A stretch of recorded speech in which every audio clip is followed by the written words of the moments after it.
Books for ever میں خوش آمدید۔ آج جو میں کتاب سٹارٹ کرنے جا رہی ہوں وہ بھی انگلش میں لکھی جانے والی ایک کتاب ہے جس کا نام ہے بلیک واٹر، اور اس کا اردو میں ترجمہ کیا گیا ہے، اور اس کے مصنف کا نام ہے جریمی سکاہل، اور اس کا جس نے ترجمہ کیا ہے ان کا نام ہے رانا نوید اقبال۔ ہوپ سو کہ آپ لوگوں کو باقی بکس کی طرح یہ کتاب بھی پسند آئے گی اور آپ لوگ اس سے بہت کچھ سیکھیں گے یا جانیں گے۔ تو میں بھی آپ لوگوں کی طرح اس کتاب کو پڑھنے جا رہی ہوں۔ مجھے کچھ آئیڈیا نہیں ہے کہ اس میں کیا ہے اور کیا بتایا جائے گا، لیکن ہوپ سو کہ یہ اچھی ہی ہو۔ تو آئیے سٹارٹ کرتے ہیں اس کتاب کو۔ Black water.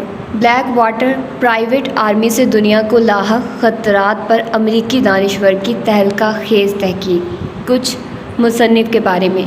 جریمی سکاہل 1974 میں امریکہ میں پیدا ہوئے۔ وہ ایک تحقیقی صحافی اور مصنف ہیں جن کا زیادہ تر کالم عالمی امور اور خاص کر نجی عسکری کمپنیوں پر ہے۔ وہ تیزی سے فروخت ہونے والی کتاب بلیک واٹر کے مصنف ہیں جسے جارج پولک بک ایوارڈ ملا ہے۔ یہ کتاب کئی اور اعزازات سے بھی نوازی جا چکی ہے، جن میں آلنر best book of the year award اور ایمیزون کی بہترین غیر افسانوی کتب برائے سال 2007 میں شمولیت کا اعزاز شامل ہے۔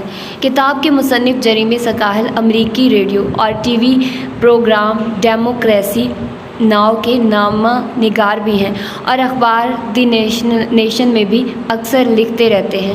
جریمی سکاہل مقبوضہ عراق، سابقہ یوگوسلاویہ، جہاں سے انہوں نے 1999 کی نیٹو کی بمباری کو رپورٹ کیا، اور امریکی ریاست لوزیانا سے سمندری طوفان کترینا کے بعد کے حالات پر رپورٹنگ کرتے رہے ہیں۔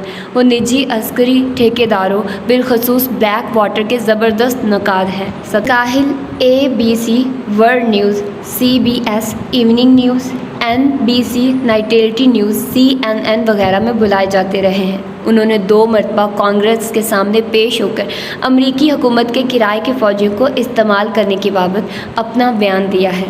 عرض مصنف۔ میرے ساتھی گیرٹ آردر کی انتھک کاوشوں کے بغیر یہ کتاب تخلیق نہ ہو پاتی۔ گیرٹ ایک قابل ذکر تحقیقی صحافی ہے جنہوں نے معلومات تک آزادانہ رسائی کے قانون کے تحت حصول معلومات کی درخواستیں دائر کرنے، پیچیدہ شخصیات اور واقعات کی تحقیق کرنے، حقائق کو کھوجنے اور متعلقہ لوگوں کا انٹرویو کرنے میں بے شمار وقت صرف کیا۔ اس کتاب کے کہیں ایک ابواب کے ابتدائی ڈرافٹ بھی انہوں نے بڑی محنت اور لگن سے لکھے۔ گیرٹ کی اس کتاب کے لیے مخلصانہ و ماہرانہ کاوشوں اور حقائق سے پردہ اٹھانے کی پرعزم کوششوں کی وجہ سے میں ہمیشہ ان کا احسان مند رہوں گا۔ یہ کتاب جتنی میری ہے اتنی ہی گیرٹ کی بھی ہے۔ میں گیرٹ کے آنے والے صحافتی اور قانونی منصوبوں کا منتظر ہوں اور آئندہ بھی ان کے ساتھ مل کر کام کرنے کو اپنی عزت افزائی سمجھوں گا۔ میں اپنے قائرین کی توجہ اس طرف بھی مبذول کرانا چاہتا ہوں کہ بلیک واٹر کے عہدیداروں نے مجھے انٹرویو دینے سے انکار کر دیا تھا۔ بلیک واٹر کے ایک ترجمان نے کمپنی میں دلچسپی لینے پر مجھے شکریہ کا خط لکھا، جس میں کہا کہ کمپنی میری اس درخواست کو منظور نہیں کر سکتی جس میں میں نے کمپنی کے کرتا دھرتاؤں کے انٹرویو کرنے کی خواہش ظاہر کی تھی۔ میں ریلے نیوز اینڈ آبزرور کے رپورٹروں جے پرائس اور جوزف نیف کا اور ورجینین پائلٹ کے بل سائز مور اور جان کیمرلن کا بھی ان کی ماہرانہ رپورٹنگ کے لیے احسان مند ہوں۔ ان رپورٹروں نے اپنی ماہرانہ رپورٹنگ سے بلیک واٹر اور نجی عسکری صنعت کی دھماکہ خیز ترقی کی تاریخ رقم کر کے عوام کی عظیم خدمت کی ہے۔ میرے شکریہ کے خصوصی مستحق لاس اینجلس ٹائم کے ٹی کرسچین ملر اور واشنگٹن پوسٹ کے انتھونی شاہد اور راجیو چند راسکارن بھی ہیں۔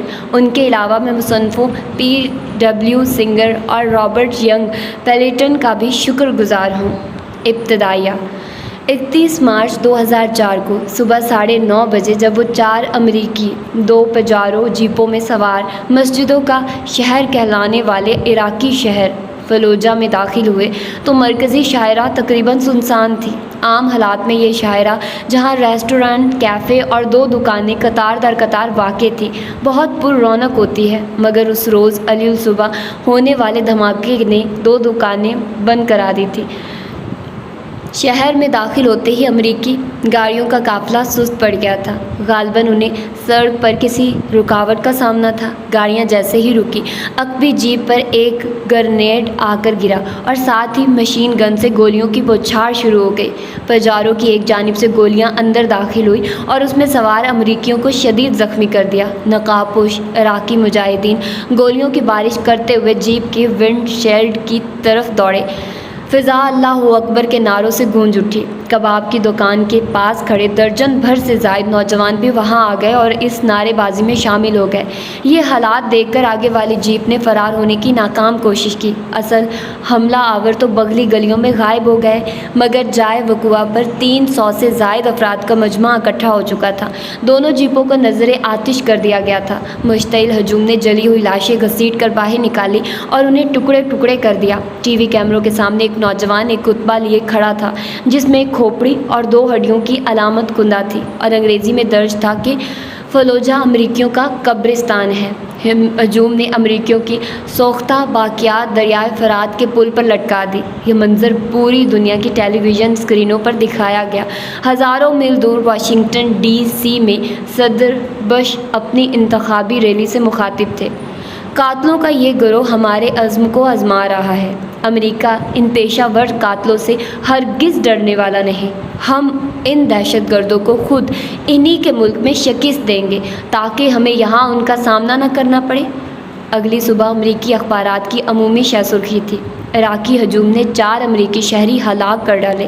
اس واقعے کو صومالیہ میں ہونے والے اکتوبر 1993 کے اس واقعے سے ملایا گیا جب موغادیشو میں باغیوں نے 2 بلیک ہاک امریکی ہیلی کاپٹر مار گرائے تھے اور ہلاک ہونے والے 18 امریکی فوجیوں میں سے کچھ کی لاشوں کو گولیوں میں گھسیٹا تھا اور جس کے نتیجے میں امریکہ کو اپنی فوجی وہاں سے واپس بلانی پڑی تھی۔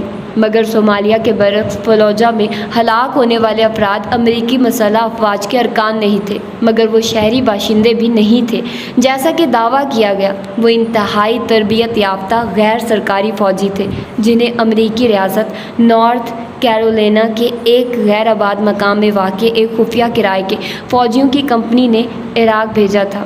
اس کمپنی کا نام ہے بلیک واٹر USA۔ پیش لفظ: 10 ستمبر 2001 تک دنیا ایک بالکل مختلف جگہ تھی۔ صدر جارج ڈبلیو بش کے مقرر کردہ امریکی ڈیفنس سیکرٹری ڈونلڈ رمزفیلڈ اپنی ابتدائی اہم تقاریر میں سے ایک کرنے کے لیے پینٹاگون میں پوڈیم کی طرف بڑھے۔ اکثر امریکی القاعدہ کا نام بھی نہ جانتے تھے اور صدام حسین ابھی تک عراق کا صدر تھا۔ صدر جیرالڈ فورڈ کے تحت رمزفیلڈ ایک بار پہلے بھی 1975 تا 1977 امریکی حکومت کا حصہ رہ چکے تھے اور 2001 میں اپنے مخصوص عزائم کے ساتھ دوبارہ شامل حکومت ہوئے تھے۔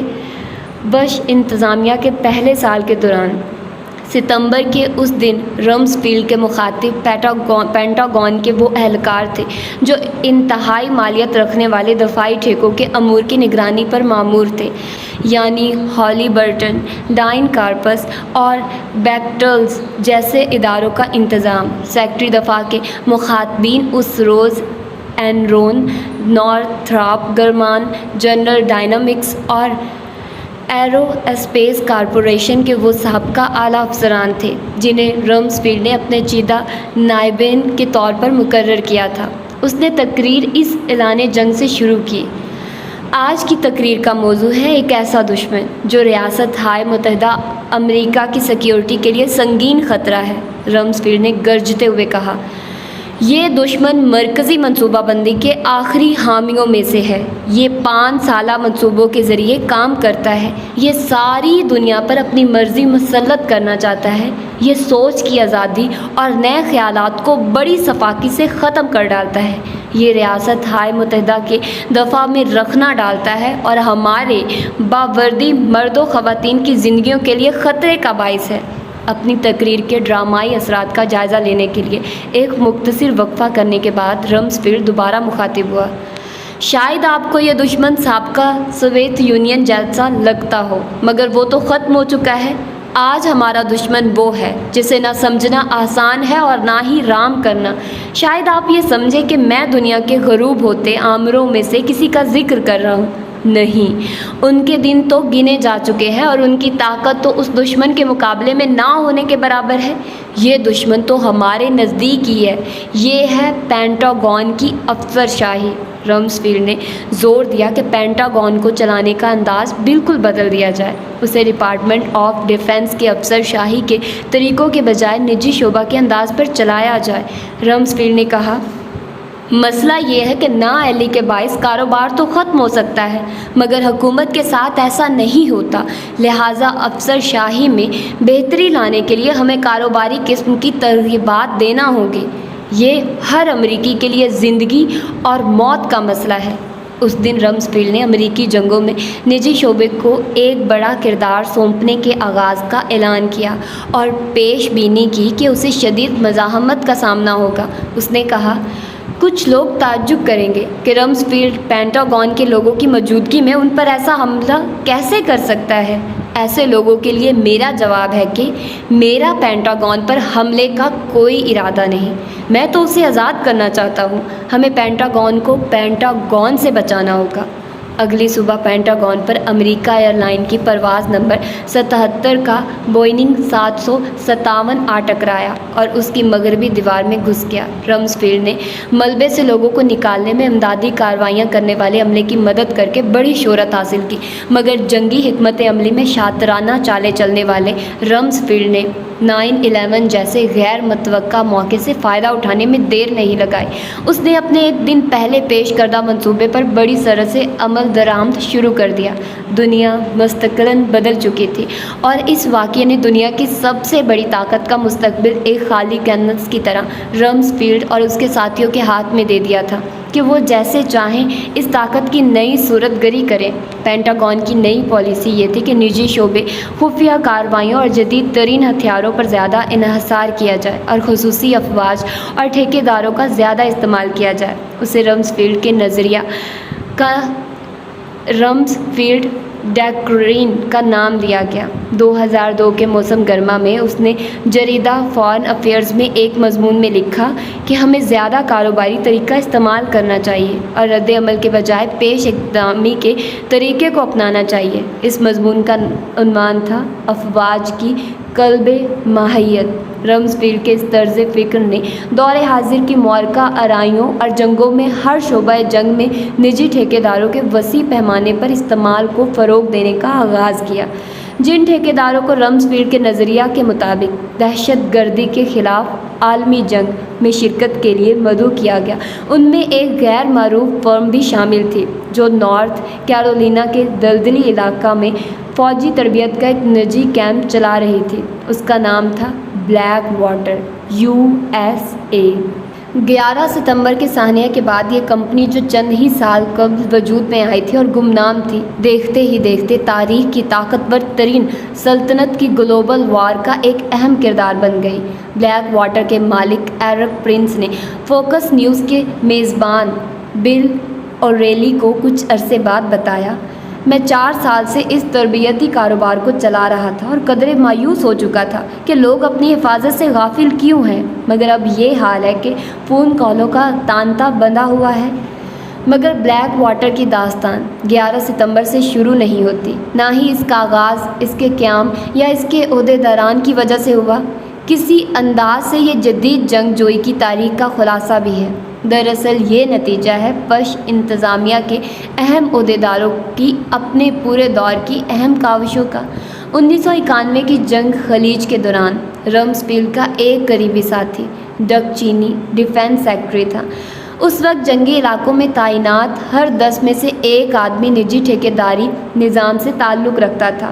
ڈک چینی اس تناسب کو بڑھانا چاہتا تھا۔ 1993 میں اپنی رخصتی سے قبل اس نے ہالی برٹن نامی کمپنی کے ایک شعبے سے یہ مطالعاتی کام کروایا کہ فوجی افسر شاہی کی کس قدر سرعت کے ساتھ نجکاری ہو سکتی ہے۔ بعد میں ڈک چینی خود اس کمپنی کا سربراہ بنا۔ راتوں رات ہالی برٹن کمپنی نے اپنے لیے لامحدود منافع کی حامل ایک صنعت تشکیل کر ڈالی جس کا کام تھا بیرون ملک تعینات امریکی فوجوں کو خدمات فراہم کرنا۔ امریکی فوجی کارروائیاں جس قدر وسعت اختیار کرتی، ہالی برٹن کو اتنا ہی زیادہ کاروباری فائدہ حاصل ہونا تھا۔ یہ آئندہ کے لیے ایک نمونہ تھا۔ بل کلنٹن کے آئندہ 8 سالہ دور میں ڈگ چینی ایک بااثر new conservative think tank American enterprise institute سے وابستہ رہا، جو حکومت اور فوج کی تیز رفتار نجکاری کے لیے سب سے زیادہ کوشاں تھا۔ 1995 میں چینی ہالی برٹن کے امور کا نگران اعلیٰ تھا اور اس ادارے کو مستقبل میں امریکہ کا سب سے بڑا ڈیفنس کنٹریکٹر بنانے کی تیاری کر رہا تھا۔ صدر کلنٹن نے نجکاری کے اس ایجنڈے کو بہت حد تک اپنا لیا اور چینی کی کمپنی اور چند دوسرے کنٹریکٹرز کو 1990 کے تنازع بالکان اور 1999 کی کوسوو جنگ میں پرکشش ٹھیکے دیے۔ ایک عسکری مشاورتی ادارے ملٹری پروفیشنل ریسورسز انکارپوریٹڈ کو جو ورجینیا میں قائم تھا اور جو سابقہ اعلیٰ عسکری عہدیداروں پر مشتمل تھا۔ 1990 کی دہائی کے وسط میں کلنٹن انتظامیہ نے یہ اختیار دیا کہ وہ سرب اکثریت پر مشتمل یوگوسلاویہ سے علیحدگی چاہنے والے کروشیائی عسکریت پسندوں کو تربیت فراہم کرے۔ اس معاہدے نے پلڑا کروشیا کے حق میں جھکا دیا اور اسی معاہدے نے بعد ازاں دہشت گردی کے خلاف جنگ میں نجی شعبے کی شرکت کے لیے نظیر کا کام دیا۔ نجکاری ایک وسیع تر ایجنڈے کا صرف ایک حصہ تھی۔ چینی اور رمزفیلڈ نئی امریکی صدی کے منصوبے کے اہم ارکان تھے، جسے 1997 میں ایک سرگرم نیو کنزرویٹو ولیم کرسٹل نے شروع کیا تھا۔ اس گروپ نے کلنٹن پر عراقی حکومت تبدیل کرنے کے لیے دباؤ ڈالا۔ اس کے حصول "a policy of military strength and moral clarity" یعنی فوجی طاقت اور شفاف اخلاقیات کی پالیسی، بش انتظامیہ کے بین الاقوامی ایجنڈے کا جزو اہم بنی۔ ستمبر 2002 میں اس گروپ کے ممبران کے بش انتظامیہ کے اہم ارکان بننے سے چند ہی ماہ قبل اس پروجیکٹ برائے نئی امریکی صدی نے ایک رپورٹ جاری کی، جس کا نام تھا دفاع امریکہ کی تعمیر نو، لاہ عمل طاقت اور وسائل برائے نئی صدی۔ پروجیکٹ برائے نئی امریکی صدی کے لیے درکار امریکہ کی جنگی صلاحیتوں کی تجدید نو کے حوالے سے اس رپورٹ نے واضح کیا کہ درکار قلب ماہیت کے لیے اگرچہ انقلابی تبدیلیاں بھی کر لی جائیں، ایک طویل عرصہ درکار ہوگا۔ یہ طوالت کم ہو سکتی ہے اگر پرل ہاربر جیسی کوئی مہم پیش آ جائے جو اس تبدیلی کے لیے مہمیز کا کام دے۔ اگلے سال اسی ماہ میں 11 ستمبر کے واقعے نے یہ مہمیز فراہم کر دی اور اس انقلابی ایجنڈے کو آگے بڑھانے کے لیے ایک بے نظیر جواز فراہم کر دیا۔ نیو کنزرویٹو اقتدار تو پہلے ہی حاصل کر چکے تھے۔ 9/11 کے بعد جو جنگیں شروع کی گئی، ان کے اغراض و مقاصد کے سلسلے میں جو بات اکثر نظر انداز کر دی جاتی ہے وہ ہے نجکاری اور سرکاری دفاعی کاموں کا ٹھیکے پر دیے جانا۔ بش انتظامیہ نے اقتدار ملتے ہی پینٹاگون کو پال وولفسوٹز، ڈاگلس ففتھ، زالمے خلیل زاد اور سٹیفن کیمبون جیسے نیوکونز سے بھر دیا تھا۔ ان کے علاوہ بڑی بڑی اسلحہ ساز کمپنیوں کے سابقہ اعلیٰ افسران کو بھی پینٹاگون میں اعلیٰ عہدے دیے گئے تھے۔ مثلاً انڈر سیکرٹری ڈیفنس پیٹ آلڈرچ کا ایرو اسپیس کارپوریشن سے، آرمی سیکرٹری تھامس وائٹ کا اینرون سے، نیوی سیکرٹری گورڈن انگلینڈ کا جنرل ڈائنامکس سے اور ایئر فورس سیکرٹری جیمز روش کا نورتھراپ گرومان سے تعلق تھا۔ پینٹاگون کی اس نئی غیر فوجی قیادت کے سامنے دو مقاصد تھے، یعنی اہم ممالک میں حکومتیں تبدیل کرنا اور امریکی دفاعی نظام کی تیز رفتار اور بے نظیر نجکاری۔ 9/11 کے بعد اس مہم کو روکنے والا کوئی بھی نہیں تھا۔ افغانستان میں طالبان کی فوری شکست نے رمزفیلڈ اور اس کے ساتھیوں کو اور خونخوار بنا دیا اور انہوں نے اپنی مرکزی منصوبے یعنی عراق پر حملے کی تیاری شروع کر دی۔ جیسے ہی امریکی افواج نے عراق پر چڑھائی کی تیاری شروع کی، پینٹاگون نے نجی ٹھیکیداروں کو اس مہم کا جزو لائنفک قرار دے دیا۔ جب امریکہ بظاہر سفارتی کوششوں میں مصروف تھا، ہالی برٹن پس سے پردہ اپنی تاریخ کی سب سے بڑی مہم کی تیاری کر رہی تھی۔ جب امریکی ٹینک مارچ 2003 میں بغداد میں داخل ہوئے تو ان کے ساتھ کرائے کے نجی فوج عدیم النظیر تعداد میں شامل تھے۔ جب رمزفیلڈ کے عہدے کا دورانیہ ختم ہوا تو 1 لاکھ کے قریب کرائے کے فوجی عراقی سرزمین پر موجود تھے۔ حربی صنعت کے لیے یہ امر قابل اطمینان تھا کہ رمزفیلڈ نے عہدہ چھوڑنے سے قبل ایک غیر معمولی اقدام کیا کہ نجی ٹھیکیداروں کو امریکی حربی مشینری کا باقاعدہ حصہ بنا دیا۔ پینٹاگون کی 2006 میں جاری ہونے والی جائزہ رپورٹ نے ڈپارٹمنٹ آف ڈیفنس میں تبدیلی لانے والے روڈ میپ کا تذکرہ کیا جو اس نے 2001 میں شروع کیا تھا۔ اس میں ڈپارٹمنٹ کی مجموعی قوت کی تعریف یہ کی کہ اس سے مراد ہے اس کے سرگرم اور ریزرو حربی اجزاء، اس کے سول ملازمین اور اس کے ٹھیکیدار۔ اس مجموعی قوت کے ارکان دنیا کے ہزاروں مقامات میں اہم نوعیت کی حربی مہمات میں خدمات سر انجام دے رہے ہیں۔ غیر معینہ مدت تک جاری رہنے اور مبہم مقاصد رکھنے والی گلوبل وار کے دوران مجموعی دفاعی قوت کی درج بالا تعریف نے ان تنبیہات کا مذاق اڑایا جو صدر آئزن ہاور نے قوم سے اپنے الوداعی خطاب میں کئی دہائیاں قبل کی تھی۔ اس نے کہا تھا کہ عسکری صنعتی گٹھ جوڑ سنگین مضمرات کا حامل ہے۔ 1961 میں آئزن ہاور نے کہا تھا کہ طاقت کے ناپسندیدہ ہاتھوں میں چلے جانے کے خطرناک مضمرات اس وقت بھی ہیں اور آئندہ بھی رہیں گے۔ ہمیں اس گٹھ جوڑ سے پیدا شدہ قوت کو یہ اجازت کبھی نہیں دینا چاہیے کہ یہ ہماری آزادی اور جمہوریت کو خطرے میں ڈالے۔ ہمیں اس خطرے کی طرف سے آنکھیں بند نہیں کرنی چاہیے۔ صرف چوکنا اور باخبر عوامی ہمارے پرامن اغراض و مقاصد اور اس عظیم الحبسہ صنعتی عسکری مشینری کے مابین ایسا توازن قائم رکھ سکتے ہیں کہ ہماری آزادی اور تحفظ بیک وقت برقرار رہ سکے۔ جو نتائج آئندہ اور خاص طور پر بش انتظامیہ کے دور میں سامنے آئے ان سے آئزن ہاور کی یہ پیشن گوئیاں درست ثابت ہوئی۔ اگرچہ دہشت گردی کے خلاف جنگ اور عراق پر قبضے نے کئی نجی کمپنیوں کو جنم دیا، شاید ہی کوئی کمپنی قوت، منافع اندوزی اور شہرت میں بلیک واٹر کی ہم پلا ہو۔ ایک اشرہ سے بھی کم مدت میں نارتھ کیرولینا کے دلدلی علاقوں میں جنم لینے والی یہ کمپنی بش انتظامیہ کی دہشت گردی کے خلاف جنگ میں مرکزی اہمیت کی حامل بن گئی۔ آج بلیک واٹر کے پاس 2300 سے زائد نجی فوجی ہیں جو امریکہ سمیت دنیا کے 9 ممالک میں تعینات ہیں۔ اس کے ڈیٹا بیس میں 21,000 سابقہ ارکان خصوصی افواج اور قانون نافذ کرنے والے اداروں کے ریٹائرڈ ارکان کے قوائف موجود ہیں جنہیں یہ ایک مختصر نوٹس پر اپنے ساتھ ملا سکتی ہے۔ بلیک واٹر کے پاس 21 ہوائی جہازوں کا ذاتی بیڑا ہے جس میں ہیلی کاپٹر اور جاسوسی کرنے والے جہاز بھی شامل ہیں۔ جنوبی کیرولینا کے علاقے میاک میں اس کا 7,000 ایکڑ پر مشتمل ہیڈ کوارٹر دنیا کا سب سے بڑا نجی عسکری ادارہ ہے۔ اس کمپنی کے پاس اپنی انٹیلیجنس ڈویژن ہے جو سابقہ فوجیوں اور انٹیلیجنس افسروں پر مشتمل ہے۔ اس نے حال ہی میں کیلیفورنیا میں بلیک واٹر ویسٹ اور علی نائس میں بلیک واٹر نارتھ کے نام سے اپنی مزید برانچوں کی تعمیر کا آغاز کیا ہے۔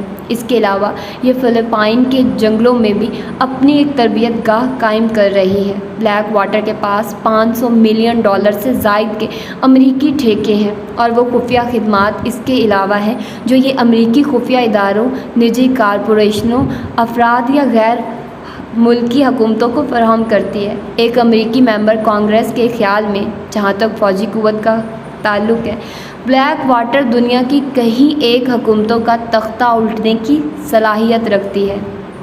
بلیک واٹر ایک پرائیویٹ آرمی ہے اور اس کی ڈور جس شخص کے ہاتھ میں ہے اس کا نام ہے ایرک پرنس۔ یہ ایک دائیں بازو سے تعلق رکھنے والا انتہا پسند کروڑ پتی عیسائی ہے جو بش کو انتخابی مہم میں سب سے زیادہ چندہ دینے والوں میں شامل تھا اور انتہا پسند عیسائی ایجنڈے پر بے دری خرچ کرتا ہے۔ در حقیقت تا دم تحریر اس نے کبھی کسی ڈیموکریٹک امیدوار پر ایک دھیلا بھی خرچ نہیں کیا۔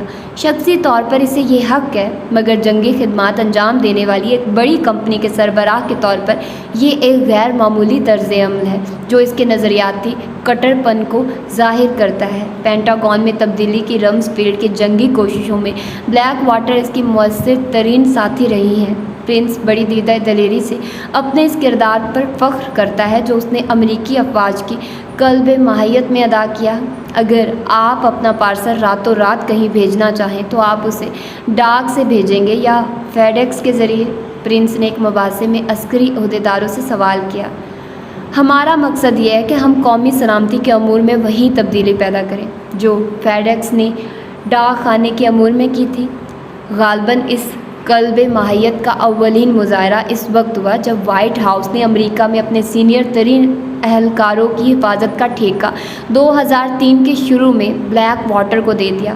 عراق پر قبضے کے پہلے سال کے دوران امریکہ کا نیا سفیر بش کے منصوبے کی تکمیل کے لیے بغداد پہنچا تو اسے اور اس کے بعد آنے والے تمام سفیروں کو بلیک واٹر کا تحفظ حاصل رہا، برخلاف حاضر ڈیوٹی امریکی فوجیوں کے جنہیں قلیل تنخواہ ملتی ہے۔ بلیک واٹر اپنے فوجیوں کو 6 حصوں پر مشتمل تنخواہ ادا کرتا ہے۔ ذاتی حفاظتی عملے کی فیکس تنخواہ $300 یومیہ تھی، مگر جب فارچون میگزین کے مطابق بلیک واٹر نے اپنے پہلے بڑے کام یعنی پال پریمر کی حفاظت کے لیے بھرتی شروع کی تو یومیہ اجرت $600 پر پہنچ گئی۔ بغیر کسی عوامی مباحثے کے بش نے وہ کام بھی نجی شعبے کے حوالے کر دیے جو اب تک سرکاری فوج کے ذمے تھے۔ یہ نجی کمپنیاں عموماً امریکی ٹیکس دہندگان کو جواب دہ نہیں ہیں جن سے یہ اپنا منافع کماتی ہیں۔ کچھ لوگ عراقی کرائے کے فوجی مارکیٹ کا موازنہ الاسکن گولڈ رش اور اوکے کورل جیسی منافع بخش کمپنیوں سے کرتے ہیں۔ جریدے دی ٹائمز آف لندن نے اس وقت اپنی ایک اشاعت میں لکھا کہ عراق میں بعد از جنگ منافع بخش بزنس تیل کا نہیں بلکہ سیکیورٹی کا ہے۔ ایک طرف تو نجی افواج کی تعداد عراق میں مسلسل بڑھ رہی تھی، دوسری طرف بریمر نے بغداد سے اپنی روانگی سے قبل 28 جون 2004 کو حکم نامہ نمبر 17 کے ذریعے ان ٹھیکیداروں کو قانون سے بالا تر قرار دے ڈالا۔ عراقی قبضے کے سلسلے میں بے شمار پالیسیوں کی موجودگی میں یہ ایک بہت اہم حکم نامہ تھا جس نے ان غیر سرکاری افواج کو شتر بے مہار بنا دیا۔ امریکہ کی سرکاری افواج کو تو عراق میں قتل اور بلا جواز تشدد کے الزامات میں مقدمات کا سامنا کرنا پڑا، مگر پینٹاگون نے اپنے ان کرائے کے فوجیوں کو کسی قانون کا پابند نہ سمجھا۔ عراقی عسکری ٹھیکیداروں کو یہ بیجا رعایت دیے جانے کا سوال غیر معمولی طور پر کانگریس کی ایک سماعت کے دوران جون 2006 میں اٹھایا گیا۔ اس سماعت میں جس میں کئی سرکاری عہدیدار بھی موجود تھے، اس انڈسٹری کی نمائندگی بلیک واٹر نے کی۔ کانگریس کے نمائندے ڈینس کوسینک نے پینٹاگون کے ڈائریکٹر برائے امور دفاعی خریداریوں اصولیات شید اسد سے سوال جواب کیے۔ ڈپارٹمنٹ آف ڈیفنس کا یہی شعبہ پرائیویٹ عسکری ٹھیکیداروں کا نگران تھا۔ کوسینک نے نکتہ اٹھایا کہ امریکی فوجی دستے تو قوانین جنگ کے پابند ہیں اور خلاف ورزی کی صورت میں مقدمات کا سامنا کرتے ہیں جبکہ ٹھیکیدار مبرا ہیں۔ اس نے کہا کہ سماعت کی تاریخ تک کسی بھی ٹھیکیدار پر جنگی جرائم کا کوئی مقدمہ نہیں بنا۔